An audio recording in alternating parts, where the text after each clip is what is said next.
आपको कल के वाक़यात से पता चला कि जिस तरह से हमारे सीनियर लीडरशिप को जिस तरीके जिसमें कि आईनी ओहदेदार भी शामिल थे और उससे ऊपर के अदालत के हुक्म के ज़रिए वो वहाँ पे गए थे। अब हुक्म किसका था? इस्लामाबाद हाई कोर्ट जहाँ पे कि हम खड़े हुए हैं, इनका हुक्म जो कि 3 जजेस के बेंच ने दिया था ये हुक्मनामा, और उस पे अमल दरामद नहीं हुआ पिछले 3 हफ्तों से। हम जाते हैं, हमें नहीं इजाज़त दी जाती। देखें, बात यह है कि जेल मैनुअल तो एक तरफ, वो भी एक कानून का हिस्सा है। दूसरी बात ये कि ख़ानदान को न मिलने देना, यानी जो कत्ल के मुलजिम हैं उनको भी इजाज़त होती है अपने फैमिली से मिलने की। लेकिन यहाँ पे एक सियासी कैदी जिस पे कि झूठे मुकदमे बनाए गए हैं, उसकी फैमिली को भी उससे मिलने नहीं दिया जा रहा, उसके बेटों से उसकी बात फ़ोन पे नहीं कराई जाती, उसके जो दोस्त हैं उनसे मिलने नहीं दिया जाता, जो कि अदालत ने बड़े क्लियरली लिखा है। अब ऐसी सूरत हाल में आप क्या मैसेज दे रहे हैं कि नंबर 1 जो अदालतों की जो एक इज़्ज़त तौक़ीर और जो उनकी आज़ादी थी वो तो 26वीं तरमीम से बिल्कुल ख़त्म हो गई, वो तो अदलिया हुकूमत के नीचे आ गई। अब जजेस को चाहिए कि वो अपनी जो फैसले हैं उस पर अमल दरामद कराएं। कैसे? फिर क्या फ़ायदा हुआ इतनी बड़ी इमारतों का, क्या फ़ायदा हुआ इतनी बड़ी शान शौकत का, और जो इंसाफ का एक इदारा है जो कि जिसका मकसद है इंसाफ फराहम करना, मुआशरे में एक तरतीब बनाना, और वो कानून की हुक्मरानी से आती है, वो किसी और चीज़ से नहीं आती है, वो डंडे के ज़ोर से नहीं आती है।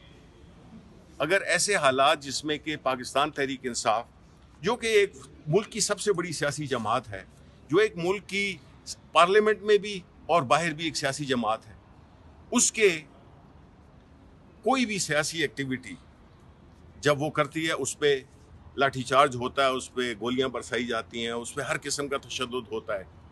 जब वो कोई और पुरनम किस्म की कन्वेंशंस करते हैं उस पर भी धावा बोला जाता है।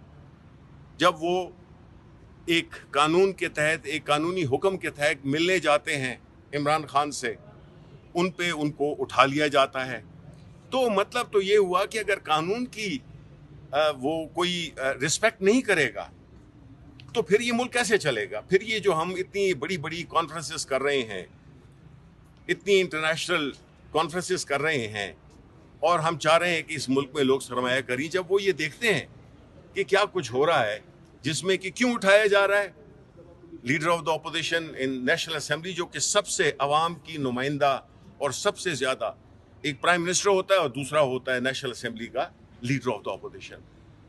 पंजाब असेंबली के जितने भी हमारे लोग थे, उहदों के अलावा भी अगर उनको अदालत से एक इजाज़त है तो उसको रोकना, मेरा ख्याल है कि ये मुल्क की तरक्की में न तो कुछ करेगा और ना खान साहब की पॉपुलैरिटी को कम करने में कोई मददगार साबित होगा। इस मुल्क को अगर हमने आगे लेके जाना है तो हमने ये सारी जो सबसे बड़ी जो तरक्की का राज होता है वो कानून की हुक्मरानी होती है, जो कि इस वक्त नापैद की जा रही है।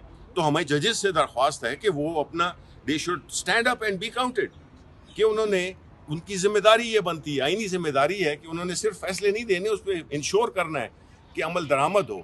उनको चाहिए इसका सुओ मोटो नोटिस लें। खान साहब के जो वकील हैं सलमान सफदर, उनको मिलने नहीं दिया गया, जो कि आज अब केस लगा हुआ है, जो कि उन्होंने अपने क्लाइंट से मशवरा करना था। सलमान सफदर एक प्रोफेशनल वकील हैं, वो कोई सियासी वकील नहीं है। उनको सुप्रीम कोर्ट ने ये कहा था कि आप जाके अपने क्लाइंट से आप मशवरा कर लें। वो कल भी गए, परसों भी गए, उनको इजाज़त नहीं मिली 1-1 घंटा 2-2 घंटे खड़ा करके। तो ये क्या हो रहा है? ये तो इससे कोई मुल्क तो आगे नहीं बढ़ेगा। ना मुल्क में जो एक सियासी अदम इस्तेहकाम है, जो कि बुनियाद होती है किसी भी मुल्क की मुआशी तरक्की की, अगर वो ही नहीं है तो फिर ये सब कुछ कैसे होगा? क्या करना चाह रहे हैं हम?